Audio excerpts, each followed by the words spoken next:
Alitas teriyaki.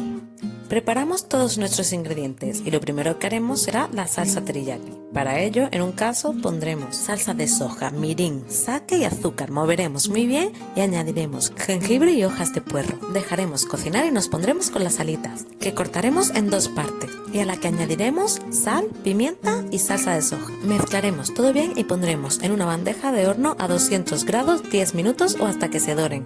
Una vez estén listas, les daremos la vuelta y volveremos a meterlas. Mientras tanto, en una sartén doraremos ajos y jengibre, añadiremos tomate, jugo de lima, miel, salsa de soja y bastante salsa teriyaki. Moveremos todo muy bien y cuando rompa a hervir, glasearemos nuestras alitas ya horneadas, que pondremos de nuevo al horno durante 15 minutos más. Una vez listas, volvemos a bañarlas bien en nuestra salsa de tomate y teriyaki y ya tenemos listas para degustar estas deliciosas alitas al estilo teriyaki japonés.